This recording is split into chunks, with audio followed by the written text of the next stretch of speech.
কাঁঠালের বিচি তো কতভাবে রান্না করেছো, একবার আমার মতো করে রান্না করে দেখো, দেখবে এরপর থেকে শুধু এভাবেই খেতে চাইবে, কারণ এটা খেতে এতটাই টেস্টি হয়।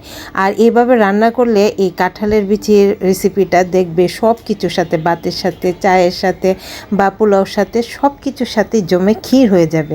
তো সেই জন্য দেখতে পেলে আমি কিছু কাঁঠালের বিচি নিয়েছি, আর কাঁঠালের বিচির উপরে খোসাগুলো ফেলে দিয়ে তারপর খুব ভালো করে ধুয়ে পরিষ্কার করে নিয়েছি। এবার কাঁঠালের বিচিগুলো আমি সিদ্ধ করে নেব, সেই জন্য পর্যাপ্ত পরিমাণ পানি নিয়ে তাতে কাঁঠালের বিচিগুলো দিয়ে এবার চুলাতে বসিয়ে দিলাম।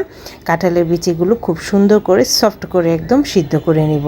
তো এগুলো সিদ্ধ হতে থাক, ততক্ষণ আমি তোমাদের দেখিয়ে দিচ্ছি যে আমি আরও কি প্রিপারেশন করে নিয়েছি। আর বিচি সিদ্ধের সময় তোমরা একটু লবণ দিয়ে দিও, তাতে করে কিন্তু বিচিটা খুব তাড়াতাড়ি সিদ্ধ হয়ে যাবে। এখানে দেখো আমি নিয়েছি মসুর ডাল। মসুর ডালটা আগে ভিজিয়ে রেখেছিলাম, 3-4 ঘন্টার মতো ভিজিয়ে রাখার পর দেখতে পাচ্ছ একদম কিন্তু সফট হয়ে গেছে। এবার কাঁঠালের বিচিগুলো আমাদের সিদ্ধ হয়ে গেছে, পানিটা ঝরিয়ে একটা ব্লেন্ডিং জারে নিয়ে নিব। আর অবশ্যই কিন্তু ঠান্ডা করে নিতে হবে, যেহেতু ব্লেন্ডিং জারে আমরা এটাকে পেস্ট করে নিব। কাঁঠালের বিচিগুলো দিয়ে দিলাম, সাথে দিয়ে দিলাম সেই ভিজিয়ে ধুয়ে রাখা মসুর ডালটা, সাথে এখানে দিয়ে দিব পরিমাণ মতো রসুন আর একটু আদা কুচি দিয়ে তারপর এটাকে কোনো রকম পানি ছাড়া একদম শুকনো অবস্থাতে ব্লেন্ড করে নেব। যেহেতু শুকনো অবস্থাতে ব্লেন্ড করছি, সেহেতু একটু যদি দানা দানা থাকে সেক্ষেত্রে কিন্তু কোনো চিন্তার কারণ নাই, দানা দানা সহকারে আমরা এভাবে সুন্দর করে পেস্টটা নিয়ে নিব। আর এরপর এর সাথে অ্যাড করে দিব 2 চামচের মতো চালের গুঁড়ো, এতে করে অনেক ক্রিস্পি হবে, খেতে অনেক ভালো লাগবে। এবার দিয়ে দিচ্ছি অনেকটা বেশি পরিমাণে পেঁয়াজ কুচি, পেঁয়াজ কুচিটা একটু বেশি পরিমাণেই দিও, তাহলে খেতে ভালো লাগবে। দিয়ে দিব কাঁচামরিচ কুচি, পরিমাণ মতো লবণ, একটু হলুদ গুঁড়ো, একটু শুকনো মরিচের গুঁড়ো, একটু ভাজা জিরের গুঁড়ো, আর আমার কাছে কাবাব মশলা ছিল সেটা দিয়ে দিলাম 1 চামচের মতো।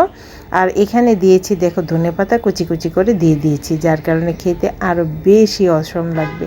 তো সবগুলো দিয়ে দিলাম, দিয়ে এবার আর কিছুই না, হাতের সাহায্যে খুব ভালো করে মেখে দিতে হবে। এই মাখাটা তো আর চামচ দিয়ে সম্ভব না, সেই জন্য হাতের সাহায্যে মেখে নিচ্ছি। হাতটা কিন্তু আমি বলেছি আগে 100 বার করে আমি ধুয়ে নিই। তো দেখে এবার খুব সুন্দর করে সব কিছু খুব ভালো করে মাখিয়ে নিয়েছি।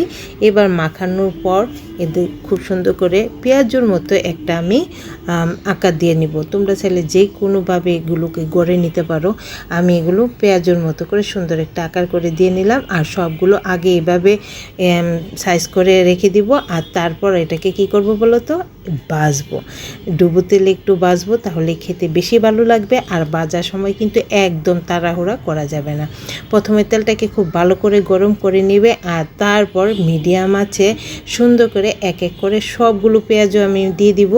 দিয়ে তারপর এগুলোকে আসলে পেঁয়াজ বলো বা বড়া বলো বা কাবাব বলো, যাই বলো নাম যাই হোক, খেতে যে এত অসাধারণ টেস্টি হয় আমি তোমাদের মুখে বলে বোঝাতে পারবো না। একবার গড়ে ট্রাই করো, তাহলেই কিন্তু বুঝতে পারবে।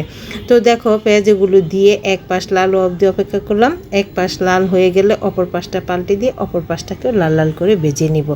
এরকম ভাজা অবস্থাতেই দেখবে যে খালি হয়ে যাবে, কারণ এটা খেতে এতটাই টেস্টি হয়, শুধুই খেয়ে নেবে সবাই।